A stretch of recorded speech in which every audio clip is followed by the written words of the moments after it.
Hello दोस्तों, नमस्कार। आज मैं सुनाने जा रही हूँ रवि प्रदोष व्रत की कथा।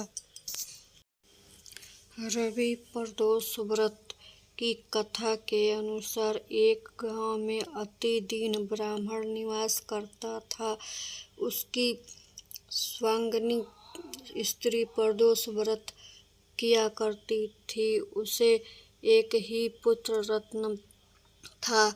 एक समय की बात है, वह पुत्र गंगा स्नान करने के लिए गया। दुर्भाग्यवश मार्ग के चारों ओर ने उसे घेर लिया और वे कहने लग गया कि हम तुम्हें मारेंगे नहीं, तुम अपने पिता के गुप्त धन के बारे में बतला दो।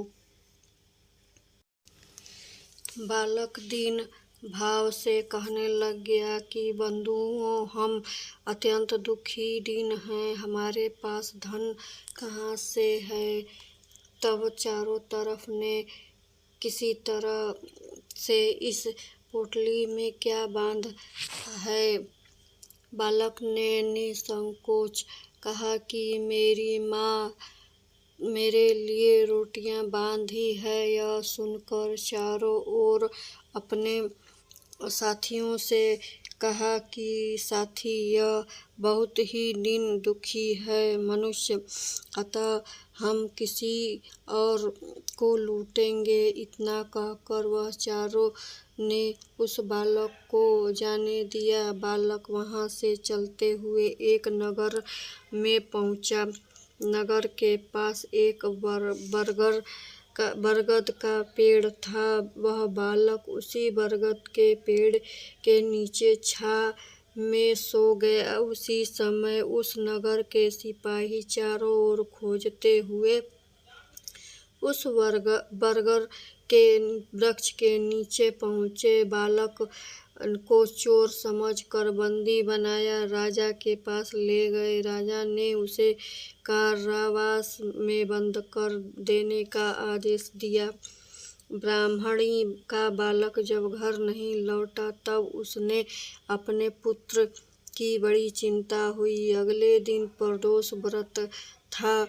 ब्राह्मणी ने प्रदोष व्रत किया और भगवान शंकर से मन ही मन अपने पुत्र की कुशलता की प्रार्थना करने लग गई। भगवान शंकर ने उस ब्राह्मणी की प्रार्थना स्वीकार कर ली। उसी रात भगवान शंकर ने उस राजा को स्वप्न में आदेश दिया कि वह बालक चोर नहीं है, उसे प्रातःकाल छोड़ दें, अन्यथा उसका सारा राज्य वैभव नष्ट हो जाएगा। प्रातःकाल राजा ने शिव जी के अनुसार उस बालक को कारागार से मुक्त कर दिया। बालक ने अपनी सारी कहानी राजा को सुनाई।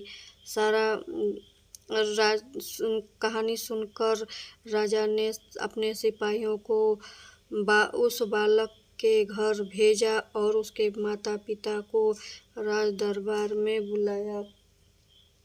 उसके माता पिता बहुत ही भयभीत थे। राजा ने उन्हें भयभीत देखकर कहा कि आप भयभीत न हो, आपका बालक निर्दोष है। और राजा ने ब्राह्मणी को 5 गांव दान में दिया। उसी प्रकार वे सुखपूर्वक अपना जीवन व्यतीत कर सके। भगवान शिव की कृपा से ब्राह्मणी परिवार आनंद से रहने लग गया। अतः जो मनुष्य रवि प्रदोष व्रत को करता है, वह सुखपूर्वक और निरोग होकर अपना पूर्ण जीवन व्यतीत करता है तथा उसके जीवन में खुशहाली आती है। हेलो दोस्तों, वीडियो पसंद आए तो प्लीज़ लाइक शेयर ज़रूर करिएगा।